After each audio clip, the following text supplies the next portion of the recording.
Fala galera, bom?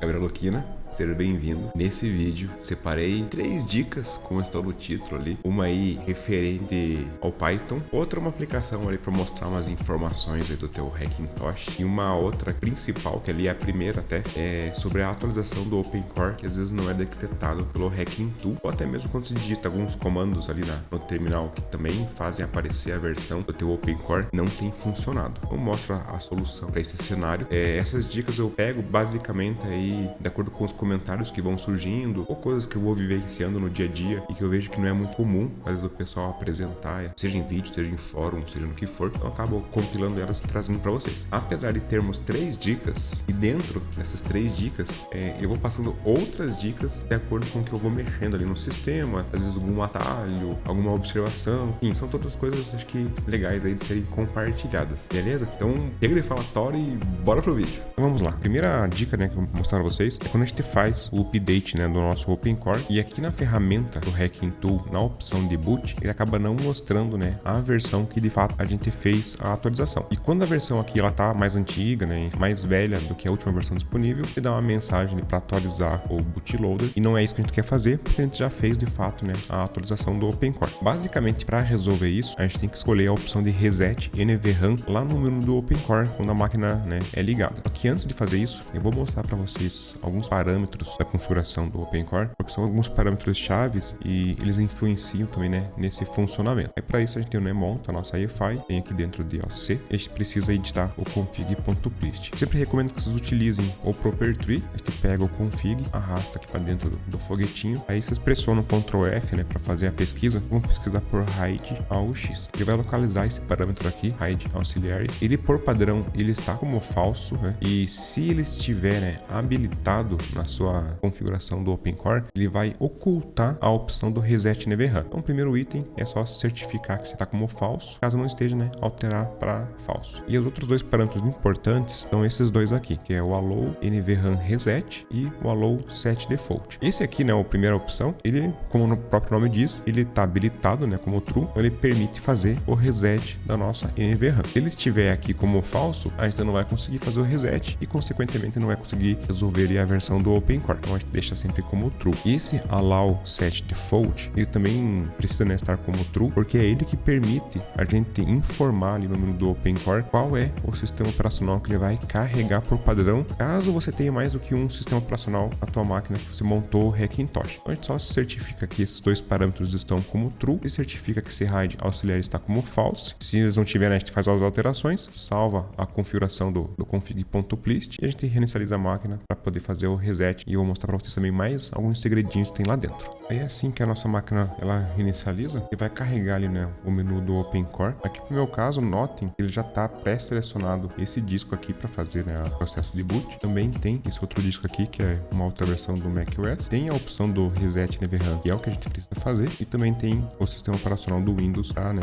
a gente conseguir dar boot nessa máquina aqui. Aqui a gente precisa fazer, basicamente, é selecionar o Reset NVRAM. Ele vai automaticamente reinicializar, né, o teu computador, e assim que ele reinicializar, a gente precisa entrar na BIOS. O porquê que a gente precisa entrar na BIOS? Porque quando a gente faz o processo do Reset NVRAM, ele limpa, né, um pedaço de memória que existe no computador, e na maioria dos casos, né, ele altera a ordem de boot da nossa máquina. É por isso que a gente tem que, né, enfim, entrar na BIOS aqui e certificar isso. Aí com a BIOS aberta, a gente vem na seção de boot. No meu caso aqui, ele já até deixou que a primeira opção de boot é o Windows Boot Manager, que no caso não é o que eu quero. Aí abrindo as opções, inclusive ele até pode sumir, né, o OpenCore. Aí se ele sumir, a gente simplesmente coloca Disable. Se ele aparecer, vocês deixam o OpenCore selecionado, que ele vai estar com o nome UEFI OS. Nesse caso aqui que ele não apareceu, eu deixo como Disable, salva, né, as configurações, e a máquina reinicializa automaticamente. Não vai carregar o Windows, ela vai procurar, né, o primeiro HD, vai procurar qual é o primeiro setor de boot ali, e vai encontrar, no caso, o OpenCore, e vai apresentar o OpenCore pra gente. Aí logo que ele carrega o OpenCore, a gente tem que fazer só mais um detalhe, é definir o sistema operacional padrão, porque ele também mexe nisso quando a gente faz o reset da NVRAM. Note que quando ele carrega agora meu OpenCore, ele está selecionado automaticamente o disco do Windows, e que não é o que eu desejo nesse caso. Aí pra gente definir qual é a opção que ele vai selecionar como padrão, a gente simplesmente segura a tecla do Ctrl, ele muda esse ícone aqui embaixo para essa setinha redonda e deixa pressiona Enter, enfim, ele vai carregar automaticamente o nosso macOS. Isso só vai ser necessário se você tiver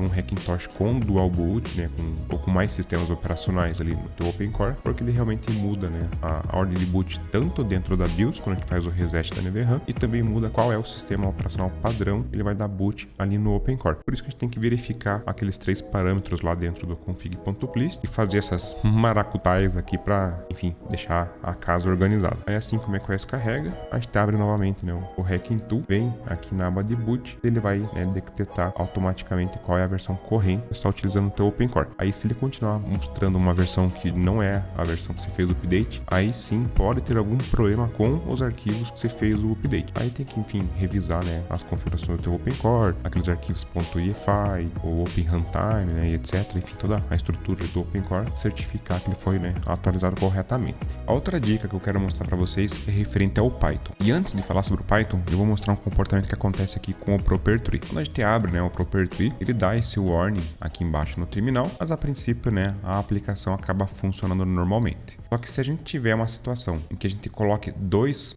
arquivos de .plist para fazer a edição, ele também carrega, né, ele mostra, né, os 2 arquivos aqui. A gente tem geralmente essa situação quando vai fazer, por exemplo, um update do OpenCore, ou tá fazendo algum tipo de alteração que a gente quer fazer, né, a comparação aqui. E eu tenho o costume de ir alterando entre uma janela e outra aqui pelo teclado, como se fosse um Alt Tab do Windows, só que como é dentro da mesma aplicação as janelas, no macOS o atalho para alterar é o Alt e a tecla em cima do Tab, que é um dos acentos ali do lado do exclamação. E aí quando eu tô nessa tela aqui, por exemplo, navegando pelo teclado e vou mudar para outra, ele acontece justamente isso aqui. Ele estoura um erro, né, inesperado, fecha a aplicação e a princípio pergunta se quer reabrir, enfim, pode fazer o processo de ignore. Aqui eu vou ignorar, mas é para mostrar para vocês, né, um comportamento que tem de acordo com a versão do Python que vocês estão utilizando. E para alguns pode ser bem chato essa situação de quando vai mudar entre uma janela e outra, acontecer esses erros aqui. Aí para resolver, o que a gente tem que fazer? Eu vou abrir o terminal.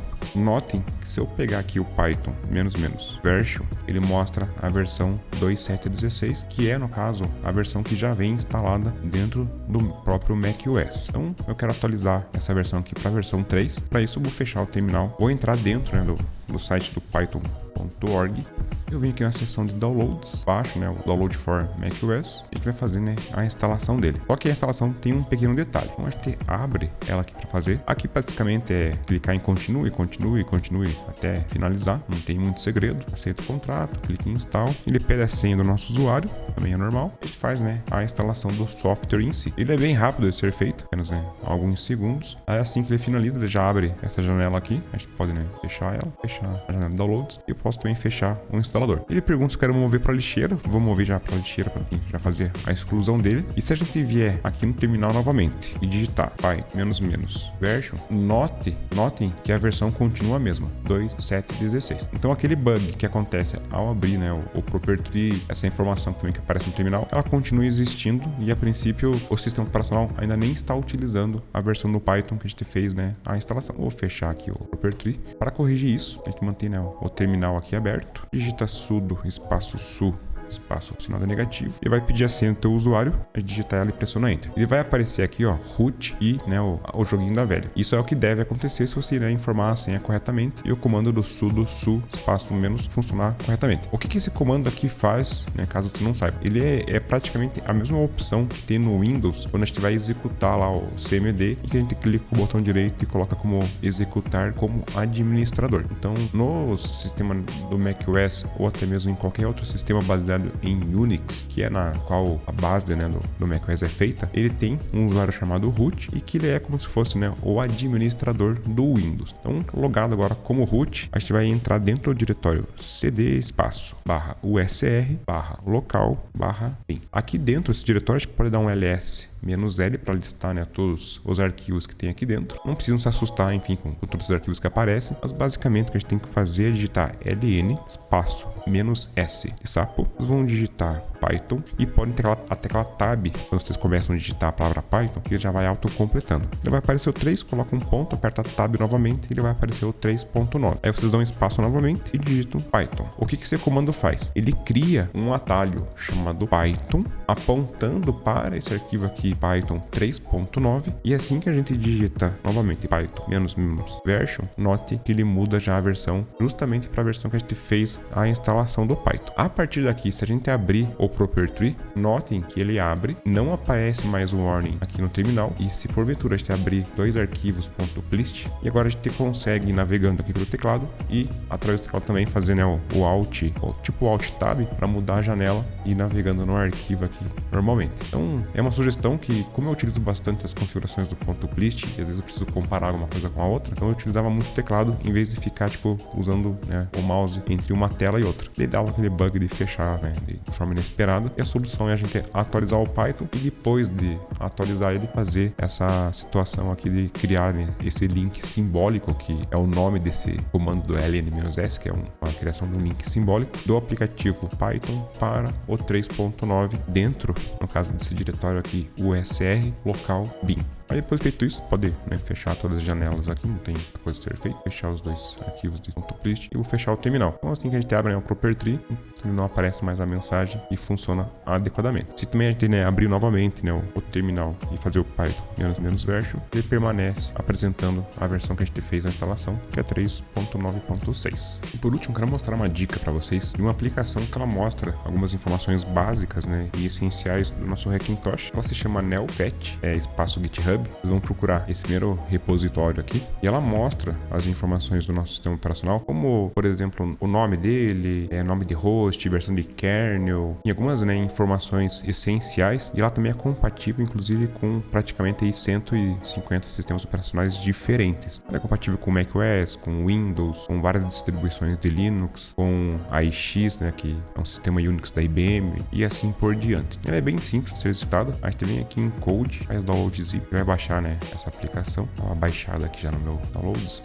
A gente descompacta ela, entra dentro do diretório, clica com o botão direito em NeoFetch, segura a tecla do Option ou a tecla da bandeirinha do Windows, que ele, né, muda essas opções aqui, e clica em Open em seguida. Ele vai aparecer essa mensagem, clica em Open novamente e ele faz justamente isso aqui. Ele apenas, né, mostra, né, os detalhes, né, do nosso sistema operacional, como a versão em detalhes, né, que é a 11.5.1, qual que é a build dele, né, qual que é o host. Então aqui até detecta como um Hackintosh, né? Eu estou utilizando a SMBIOS do iMac 20,2, a versão do meu kernel, há quanto tempo, né, que a minha máquina está ligada, nesse caso aqui mora em 6 minutos. Enfim, ele mostra um monte, né, de informações. Qual é o interpretador do shell, no caso que é o ZSH. Existem outros como o Bash, como o Corn Shell, enfim, tem uma infinidade de interpretadores de shell. Ele está mostrando também qual que é a resolução aqui do meu monitor e assim por diante. Aí ele mostra, né, essa janelinha mais bonitinha aqui. Você pode até redimensionar ela para tirar print no Mac. Vocês podem pressionar a tecla Alt, Shift e o número 3. Ele vai tirar um print inteiro. Ele mostra aqui do lado, né?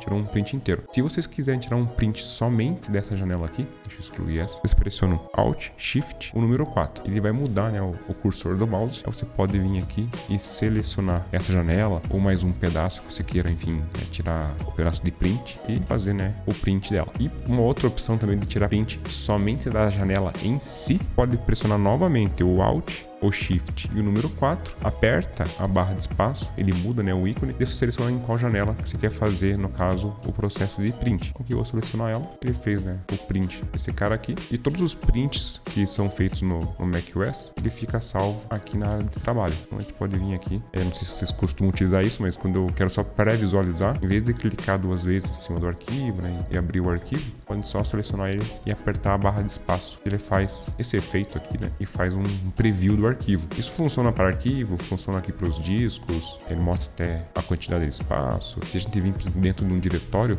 a gente pode vir aqui dentro, por exemplo, de description, um arquivo .txt. A gente consegue pré-visualizar o txt sem, de fato, abrir ele, né, automaticamente. Música é a mesma coisa e assim por diante. Thumb, enfim, tudo que vocês quiserem pré-visualizando, vocês podem utilizar, né, a barra de espaço. E aí, chegamos até o fim. O vídeo foi longo, falei um monte de coisa. Espero que você tenha conseguido absorver tudo. E se tiver dicas, sugestões, fique à vontade. E aproveitando sobre isso, eu tinha feito uma live na segunda, terça. Dia Agora essa semana, na terça-feira. E, pô, gostei bastante do resultado. Agradecer aí a todos que compareceram. Eu larguei ela bem em cima da hora, não esperava toda a audiência que teve. Então, só agradecer mesmo e até os próximos vídeos. Valeu, fui!